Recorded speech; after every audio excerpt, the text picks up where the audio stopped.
Financial markets పై పట్టు సాధించాలనుకునే వాళ్ళు Revanth conduct చేసే వెబినార్ కోసం ఈ నెంబర్ కి కాల్ చేయండి. నమస్తే, వెల్కమ్ టు విష్ణు టాక్స్. నేను మీ విష్ణు. ప్రస్తుతం నాతో పాటు qualified person, finance professional Rajeshwar Reddy గారు ఉన్నారు. వారితో మాట్లాడదాం. సార్ నమస్తే. సార్ రాజేశ్వర్ రెడ్డి గారు. నమస్తే అండి. సార్ రాజేశ్వర్ రెడ్డి గారు, మీరు డైలీ చాలా మంది క్లయింట్స్ని హ్యాండిల్ చేస్తుంటారు, రకరకాల మనుషులతో మాట్లాడుతూ ఉంటారు. ఎస్పెషల్లీ ఈ ఫైనాన్షియల్ ఎడ్యుకేషన్కి సంబంధించి ఎంతో మందికి మీరు అవేర్నెస్ ఎడ్యుకేషన్ కల్పిస్తుంటారు కదా.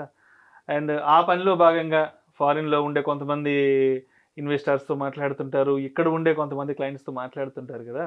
సో రీసెంట్ టైమ్స్లో మీకు ఎవరైనా ఒక క్లయింటు ఫైనాన్షియల్ డిసిప్లైన్లో చాలా తప్పులు చేస్తున్నారు, చాలా తప్పులు జరిగిపోయాయి అంటే మీకు ఏదైనా ఒక క్లయింట్ రిక్వైర్మెంట్ కొంత పెక్యులర్గా అనిపించిన సిచ్యువేషన్, సినారియో ఏదైనా ఉందా?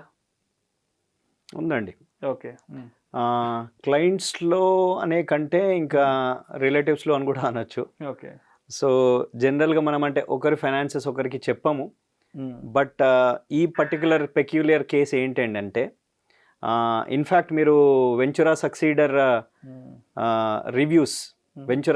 రివ్యూస్ అంటే ట్రస్ట్ పైలట్ పేజ్ ఓపెన్ అవుతుందండి. అందులోకి వెళ్తే మీకు రివ్యూస్లో కూడా కనిపిస్తుంది. ఆయన పెట్టిన రివ్యూ ఏంటంటే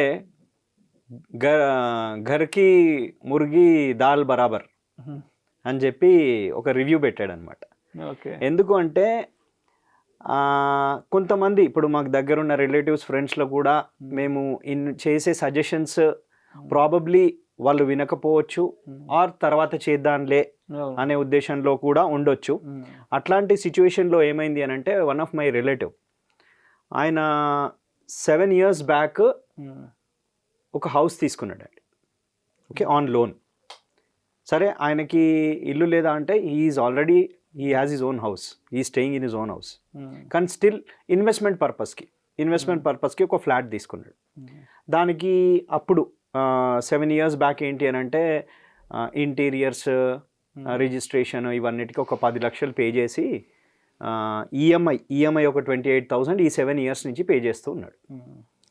ఈరోజు ఆఫ్టర్ 7 years ఒకవేళ ఇప్పుడు చూసుకుంటే ఆయనకి ఆ పర్టికులర్ ఫ్లాట్ అమ్మితే 55 లక్షలు వస్తాయి. But still loan out standing 21 lakhs ఉంది.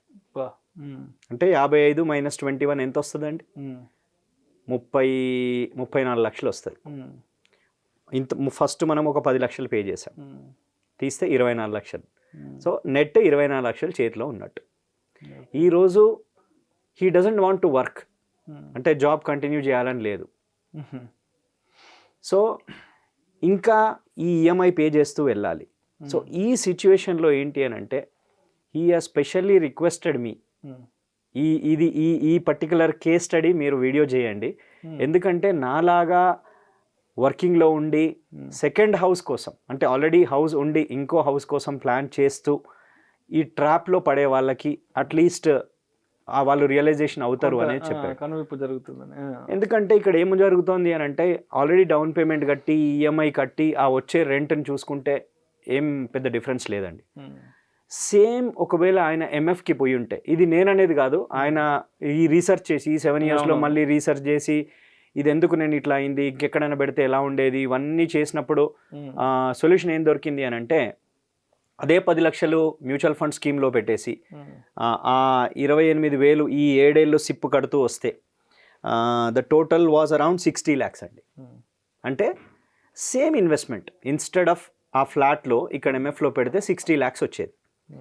ఈరోజు 60 lakhs కనుక నాకు మ్యూచువల్ ఫండ్లో కార్పస్గా ఉంటే నేను దాని నుంచి అరౌండ్ 7% వరకు విత్డ్రాల్ చేయొచ్చండి.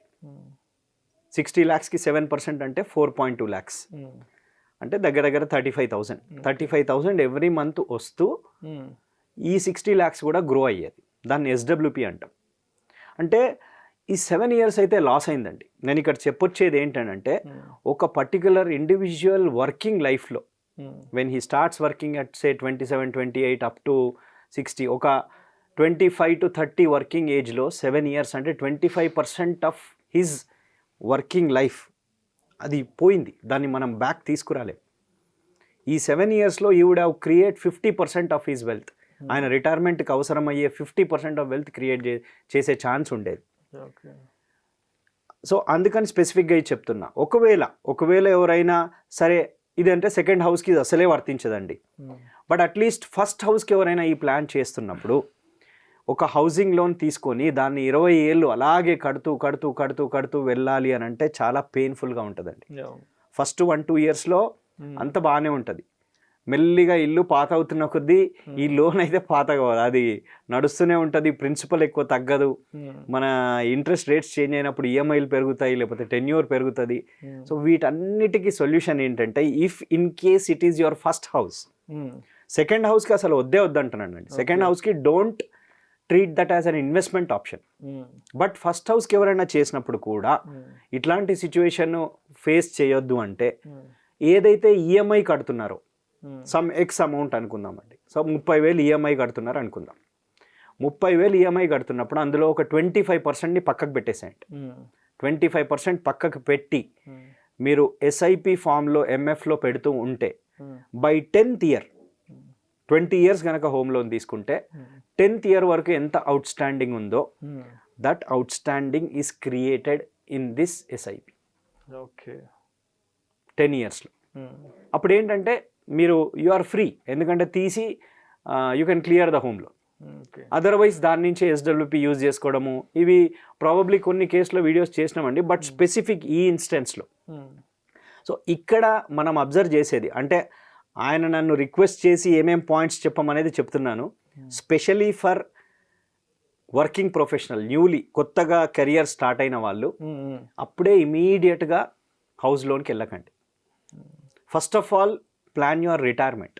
ఎందుకంటే అండి, ఒక కొత్తగా కెరియర్ స్టార్ట్ చేసిన ఇండివిజువల్ ఒక పేజ్లో ఒక లిస్ట్ డౌన్ చేసుకుంటే ఏమేమి ఫ్యూచర్ ఫైనాన్షియల్ రెస్పాన్సిబిలిటీస్ ఉన్నాయి, ఒక మ్యారీడ్ ఇండివిజువల్ అయ్యి ఉండి పిల్లలు ఉండి ఇట్లా ఉంటే, పిల్లల ఎడ్యుకేషన్ ఒకటి ఉంటుంది, వాళ్ళ మ్యారేజ్ ఎక్స్పెన్సెస్ ఉంటుంది, రిటైర్మెంట్ ఉంటుంది, హౌస్ ఉంటుంది, కార్ ఉంటుంది, హాలిడే ఉంటుంది, రిటైర్మెంట్ ఉంటుంది. ఇవన్నిట్లో మీరు అబ్జర్వ్ చేస్తే ప్రతి దానికి లోన్ ఫెసిలిటీ ఉందండి. ఎడ్యుకేషన్కి లోన్ ఉంది, మ్యారేజ్కి లోన్ వస్తుంది, కార్కి లోన్ వస్తుంది, హౌస్కి లోన్ వస్తుంది, హాలిడేకి కూడా లోన్ వస్తుంది. రిటైర్మెంట్ ఒకటి, దానికి లోన్ రాని గోల్ ఏది అంటే రిటైర్మెంట్. సో ఫస్ట్ ప్రిఫరెన్స్ రిటైర్మెంట్కి ఇవ్వండి. నాకు 25 ఏళ్ళు ఉంది, 30 ఏళ్ళు ఉంది, టైం ఉంది అని చూడకుండా మనకు కంపౌండింగ్ ఎఫెక్ట్లో with small amounts you can create huge wealth. So first రిటైర్మెంట్కి ఇచ్చిన తర్వాతనే ఈ లోన్స్కి వెళ్ళండి. లోన్లో కూడా we have specific thumb rules. మీ ఇన్కంలో 35%ని దాటకుండా ఉండాలి మీ లోన్ ఈఎంఐస్. ₹1,00,000 మీరు ఇన్కమ్ ఉంటే 35,000 కంటే ఎక్కువ మీ ఈఎంఐలు ఉండకూడదు. ఇది just keep it in your mind అంతే, దాన్ని ప్రింట్ చేసి పడేయండి అంతే. దానికంటే ఎక్కువ ఉంది అని అంటే slowly you will be going in to the debt trap. ఆ ట్రాప్ నుంచి బయటికి రావాలి అని అంటే. And one more thing, retirement కాకుండా టర్మ్ ఇన్సూరెన్స్ ఒకటి మ్యాండేటరీ తీసుకోండి. అనవసరంగా ఎవరో ఒకరు తెలిసిన ఫ్రెండో రిలేటివో వచ్చి ట్రెడిషనల్ పాలసీస్ సజెస్ట్ చేస్తే, ఎందుకంటే నేను అబ్జర్వ్ చేసిన పోర్ట్ఫోలియోస్లోనండి మెజారిటీ పర్సంటేజ్ ఆఫ్ ఎక్కడ వెళ్తుంది ఇన్కంలోది అంటే ఎయిదర్ హోమ్ లోన్ ఈఎంఐ లేకపోతే ట్రెడిషనల్ ప్లాన్స్.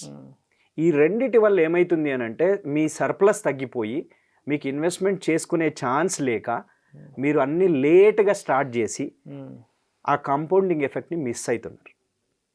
సో ఈ 2 కేసులలో ట్రెడిషనల్ ఇన్సూరెన్స్ ప్లాన్స్కి ఎంత ప్రీమియమ్స్ పోతున్నాయి, హోమ్ లోన్ ఈఎంఐకి ఎంత పోతుంది, ఈ 2 జాగ్రత్తలు తీసుకుంటే ఆటోమేటిక్గా యూ విల్ ఫైండ్ సర్ప్లస్ అండి. Right. Thank you sir. Thank you so much Rajeshwar Reddy గారు. ఆల్రెడీ ఒక ఇల్లు ఉండగా 2వ ఇల్లు కొనాలి అన్న ఆలోచనలో ఉన్నవాళ్ళు మరి ఎటువంటి అంశాలను తప్పనిసరిగా పరిగణలోకి తీసుకోవాలి అనే అంశం గురించి చాలా చక్కగా మీ అనాలిసిస్ తెలియజేసి thank you so much sir. నమస్తే.